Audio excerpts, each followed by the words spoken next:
Good morning, everyone. Today is September 27th. It is Tuesday, 2022. And I had recorded a really long video probably about a week or two ago. It's like 43 minutes long, so I decided not to post it because I'm like, man, that's long. And I'm not too horrible at paraphrasing, but I'm one of those that tends to think every detail is really important, even though it's really not. And it makes it hard to cut things out. So anyway, it dropped today. It's cold today. I know that yesterday it was like in the 50s and 60s. And today is cold as well. I think it's probably in the 50s. And it's like 7:15-ish right now. I'm taking a 20-minute walk. But anyway, I wanted to, I thought the car was coming.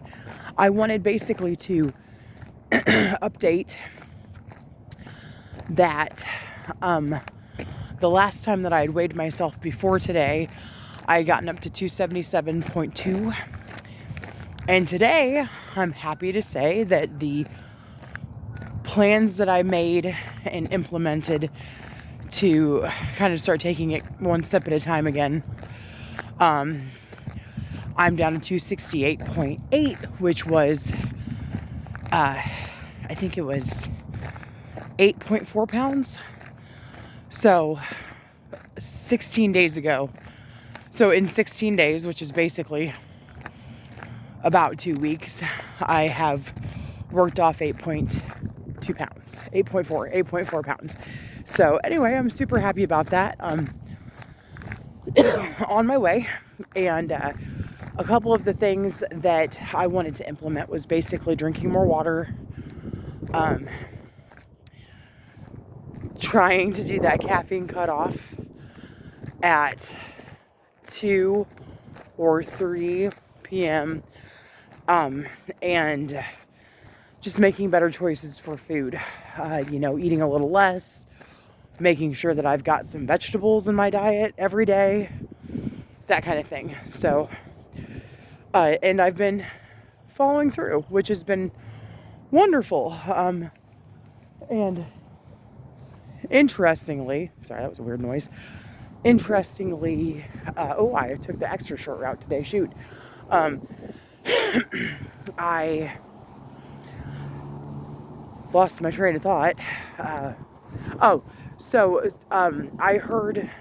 listened to a lot of motivational compilations, and the one that I listened to yesterday, I listened to it a couple times, or might have been the day before even, while I was hanging out doing chores, whatever, over the weekend, that basically, I want to say, this woman was an Olympic athlete, and I will do a little research and drop her name down in the description below. But this compilation had a little bit of an interview that somebody did with her. And long story short, I think she had trained for 5 Olympics, and I think she was in at least 3 from what I remember from the interview.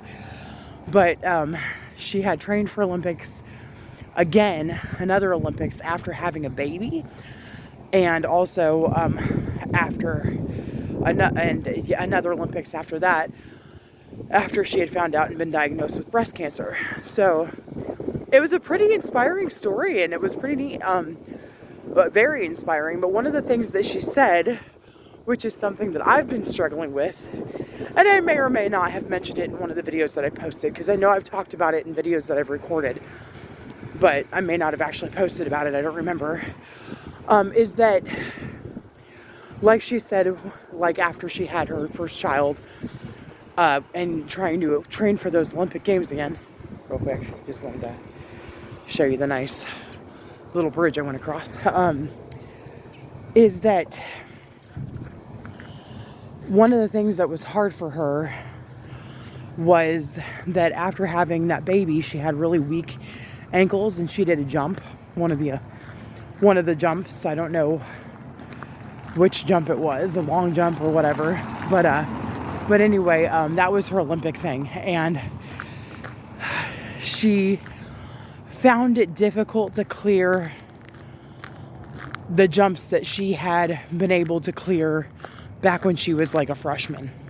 I don't know if she said college or high school, but regardless.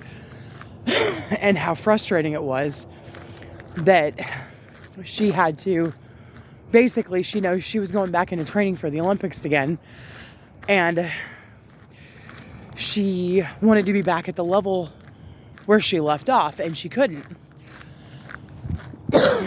And so, kind of again, long story short, she had to start small again. And she had to like follow like the old regimen that she had started with so that she could work herself back up to it. And I hope that I don't lose my train of thought while I'm talking about this, but it was really neat because it was something that I needed to hear, because again, I've talked about it for sure, about how frustrating it is when, and in my case, you know, I haven't had any children. And I mean, but I did go through a really rough year last year. So, what with having, you know, been attacked by those dogs, and then being in that car accident, and then losing my brother and my dad in November, it was just, last year was a rough year for me. So kind of getting in this slump and kind of depression. And then, you know, having gained so much weight back and having let the level of physical fitness that I was at deteriorate into almost completely back to what it was before, like, I started working out. And how frustrating that is. And how when, you know, every fresh time that you start over, every fresh time that I've started over, being frustrated that I can't be at the level that I left off. Really, really wanted to be back at that level where I left off, where, you know, I was doing weight training and I was running daily and all this other. And now just walking, which I'm walking at a, I'd say, moderate brisk pace, but I'm also talking is getting me a little winded, where I could do like a light jog and talk and about the same way and not be horribly out of breath back then. So anyway, but the neat thing that she talks about is how, let's see here. I don't want to botch it, and I'll go ahead and provide a link to that whole compilation below in the description. And if I can find it, that interview, because it's like the clip of the interview was really good and very inspiring. But one of the things she talks about is how there is a positive side to that old saying that, you know, doing the same thing over and over again and expecting a different outcome is insanity. But at the same time, if you're doing the same thing over and over again with consistency, and people think it's insane that you're doing it or whatever, you're almost guaranteed success. So it was a really neat take on that kind of thing. And I'm just super, super happy that I heard it, because I felt like, you know, little old me in this little town that I live in. And I say that, you know, like the truth of the matter is you can touch lives no matter what position in life you are. And that's my goal. But you know, on like a fame scale, I'm extremely small. I'm tiny. And I struggle with having a really, really rough year last year and going downhill, and already having depression and anxiety, because the depression runs in my family. The anxiety I discovered, that's been what I've had since I was a kid. And I just never knew it was anxiety. I felt like I just worried all the time, which is basically what it is. But anyway, having somebody on that level somebody who had been in at least 1 or 2 Olympics, had a child, and had to start training, like decided that she was going to train again and try out again for the Olympics after having a child. And then later, for a different Olympics, having found out she had breast cancer.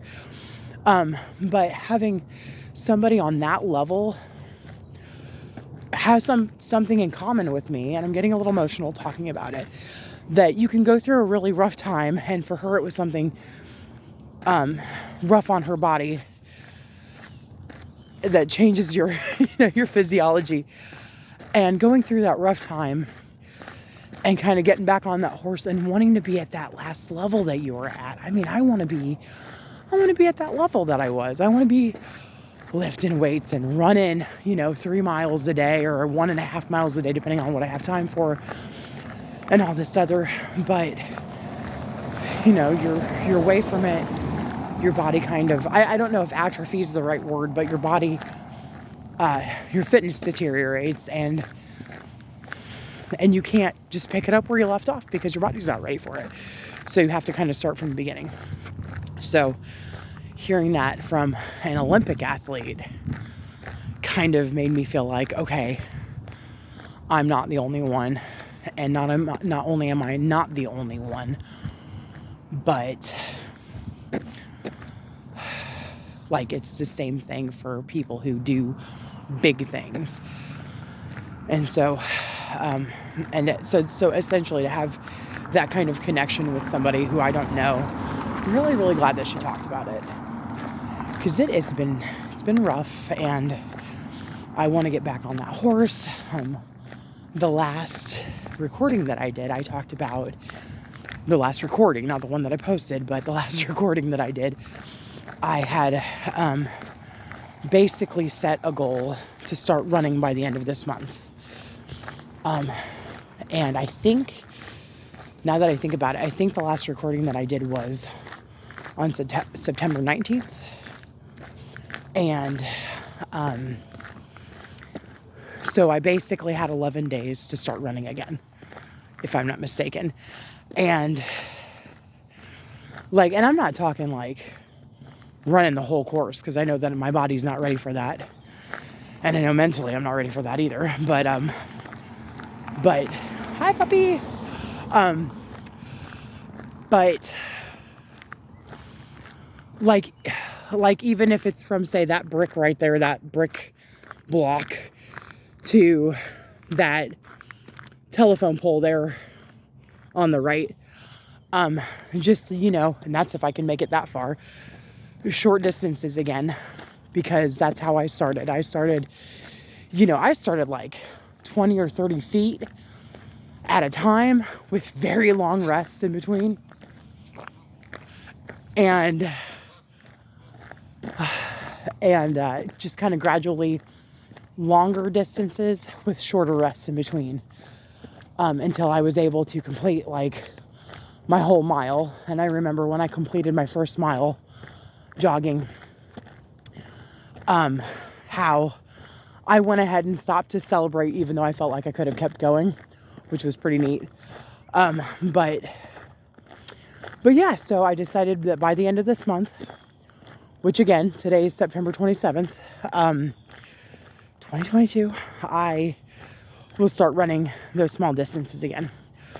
And then and again, hearing this from that Olympic athlete, it made me feel better about making the choices that I am right now, because I feel like you could always be doing more, but I've chosen to,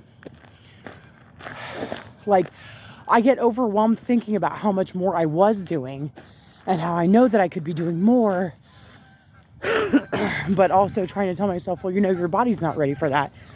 And it's okay that you're not doing, you're not gung-hoing it, and you're not going crazy, and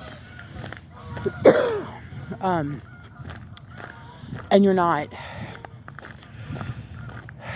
filling up all your free time with workout time right now, And there was this part of me that was like, but you can work back up to that. But then there was this other part of me that's like, But you could totally be doing so much more right now. And then to hear that Olympic athlete talk about kind of starting back where you were in the beginning, taking those small steps, and I'm heavily paraphrasing, but taking those steps to get back to where you want to be. Because, and that was kind of what she talked about, that it works. You know that works. Yeah, my asthma, big time. But anyway, that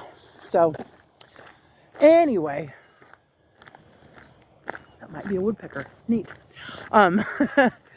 Squirrel. But that's my point, basically, that,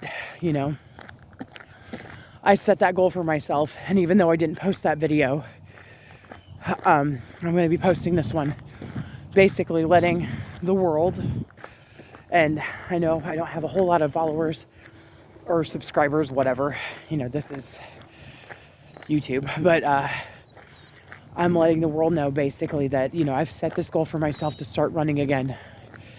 And running is a loose term for me. I'm jogging, I'm light jogging, all this other, it's not like a full sprint, it's not as fast as I can go, but anyway, I'm going to start doing that again by the end. Ooh, an actual squirrel. I'm going to start doing that again by the end of this month, which is just a few days away. And it's okay with me if it's the very last day of September. I'm okay with that. And it's okay if the only thing that I do that day is run 20 feet, but that will be me starting to do it again. One of the reasons why I wanted to was because I ran for St. Jude last year and I missed it this year. I just chose to sit it out because my body's so out of shape, and